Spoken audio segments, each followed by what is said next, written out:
எல்லோருக்கும் வணக்கம். Aadhira's kitchen YouTube சேனலுக்கு உங்களை அன்போடு வரவேற்கின்றேன். நல்லதை நினைப்போம், நல்லதே நடக்கும்னு சொல்லி இந்த பதிவை நான் ஆரம்பிக்கிறேன்.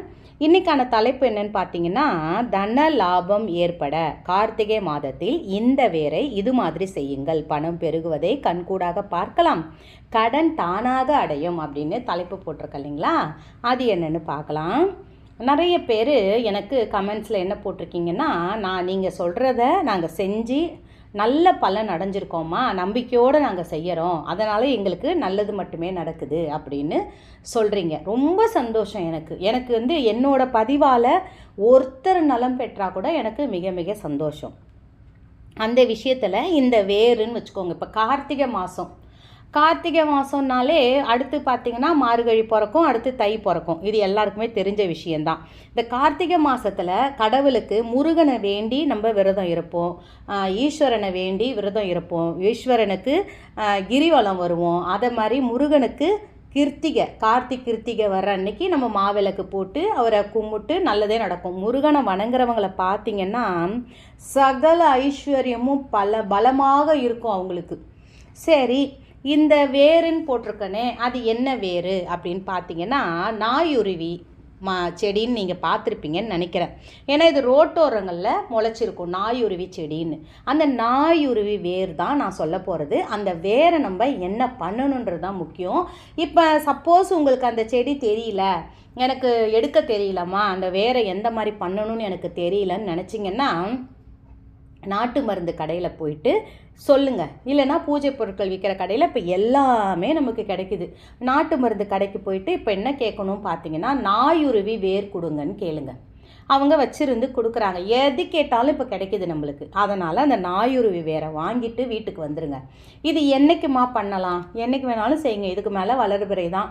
நம்ம பௌர்ணமி வர வரைக்கும் வளர்பிறை. எந்த நல்ல நாள்லையும் இந்த விஷயத்தை நீங்கள் செய்யும் பொழுது நிச்சயமாக சொல்கிறேங்க, எந்த ஒரு விஷயமே இப்போ நீங்கள் பணத்துக்கான தாயத்து, பணத்துக்கான தாந்திரிகம் அப்படின்ற ஒரு தாயத்து மாதிரி நமக்கு கொடுப்பாங்க. அதே மாதிரி தகடு வச்சு ஒரு சின்னதாக ஃப்ரேம் மாதிரி பண்ணி கொடுப்பாங்க. அந்த தகட்டில் பார்த்தீங்கன்னா ஸ்ரீ சக்கரத்தை வரைஞ்சிருப்பாங்க, மகாலட்சுமி எந்திரத்தை வரைஞ்சிருப்பாங்க. அதுக்கு பின்னாடி பார்த்தீங்கன்னா இந்த மாதிரி வேர்கள் அங்கே இருக்கும். அதே மாதிரி அந்த வேரை நம்ம என்ன பண்ணணுன்றது, இந்த வேரை நம்மளே இப்போ சுலபமாக, என்னால் அவ்வளோ பணம் செலவு பண்ண முடியாதுமா. ஒரு சிலர் நான் பார்க்குறேன், ஒரு 3000 ரூபாய் 2500 போட்டிருக்காங்க. அதை மாதிரி செலவு பண்ண முடியாதுமா, எனக்கு பணத்துக்கு தானே பிரச்சனை, நான் அந்த பணம் பெருகிறதுக்காக இந்த வழியை நான் பின்பற்றுறேம்மான்னு சொல்லி நீங்கள் பின்பற்றினீங்கன்னா நிச்சயமாக நல்லது மட்டுமே நடக்கும். இப்போ நீங்கள் என்ன பண்ணணும், நாயுருவி வேரை வாங்கிட்டு வந்துடுங்க. நான் இன்றைக்கி வீடியோ போடுறேன், நீங்கள் என்றைக்கு பார்க்குறீங்களோ அன்றைக்கி வாங்கிட்டு வாங்க கடையில் சொல்லி. அது என்ன ஒரு 10 ரூபா இருக்கும், அதுக்கு மேலே இருக்காது. அந்த நாயுருவி வேரை வாங்கிட்டு வந்து கொஞ்சம் பன்னீர் தண்ணியில் ஒரு அலசிடுங்க. ஏன்னா எப்பவுமே நம்ம கை படுறதுக்கு முன்னாடி மற்றவங்க கையெல்லாம் அதில் பட்டிருக்கும். அதை நம்ம தண்ணீர் கலந்து கொஞ்சோண்டு அலசி எடுத்துட்டு கொஞ்சம் காய வச்சுருங்க, நிழல்லே காஞ்சின்னு இருக்கட்டும். அதுக்கப்புறம் என்ன பண்ணணும் பார்த்தீங்கன்னா, மஞ்சள் தடவி குங்குமம் அதில் வச்சு ஒரு மஞ்சள் நூல் எடுத்து அதில் ஒரு கட்டு மாதிரி போடணும். இது கட்டு மந்திரம்னு கூட நீங்கள் நினச்சிக்கலாம். தானியம் தானியம் தனம் தனம் ஏராளம் அப்படின்னு, தாராளம் தானியம் தனம் ஏராளம், எந்த வார்த்தை வேணாலும் இதை நீங்கள் யூஸ் பண்ணிக்கோங்க.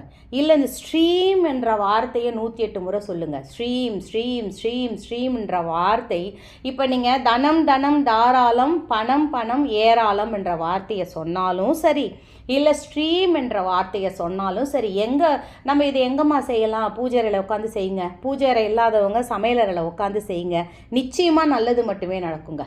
இதை நம்ம எங்கே வைக்கணும் பார்த்தீங்கன்னா, நிலைவாசலில் தொங்க விடலாம், இல்லைன்னா பணம் வைக்கிற இடத்துல வைக்கலாம். நம்ம இல்லைன்னா தென்மேற்கு மூலை உங்களுக்கு தெரிஞ்சிச்சுன்னா ஒரு சின்ன கண்ணாடி கிண்ணத்தில் போட்டு அந்த வேரை மஞ்சள் குங்குமம், நான் மஞ்சள் நூல் சொன்னேன் இல்லைங்களா, அந்த மஞ்சள் நூலை நல்லா ஒரு கட்டு மாதிரி போட்டுருங்க. அது என்ன பண்ணுன்னா, தன லாபத்தை நமக்கு உண்டு பண்ணும், ஐஸ்வர்யத்தை உண்டு பண்ணும். இந்த நாயுருவி வேருக்கே அவ்வளோ ஒரு மகிமை உண்டு. இதை நீங்கள் செஞ்சு பயனடையணும்னு நான் வேண்டி விரும்பி கேட்டுக்கிட்டு இந்த பதிவை நான் நிறைவு செய்கிறேன். இன்னொரு பதிவோடு உங்களை நான் மீட் பண்ணுறேன். அதுக்கப்புறம் இந்த வேற என்னம்மா பண்ணணும்னு நினச்சிங்கன்னா, ஒரு சிலருக்கு செட் ஆகிடும், ஒரு சிலருக்கு செட் ஆகாது. அதனால் கவலைப்படாதீங்க. உங்களுக்கு இது செட் ஆச்சு, இதை வச்ச உடனே எனக்கு இன்றைக்கெல்லாம் நல்ல விஷயமே நடந்ததுமா, மறுநாள் பார்த்தீங்கன்னா ரொம்ப நல்லது நடந்ததுமான்னு நினச்சிங்கன்னா, அந்த வேர் அப்படியே இருக்கட்டும். அப்படி சப்போஸ் உங்களுக்கு செட் ஆகலைன்னா அதை எடுத்துன்னு போய் தண்ணியில் ஏதாவது ஒரு நீர்நிலையில் அதை போட்டுடுங்க. அப்படி இல்லைன்னா அக்னி தேவனுக்கு இரையாக்கிடுங்க அந்த நாயுருவி வேரை. இப்படி செய்யும் பொழுது நல்லது மட்டுமே நடக்கும்.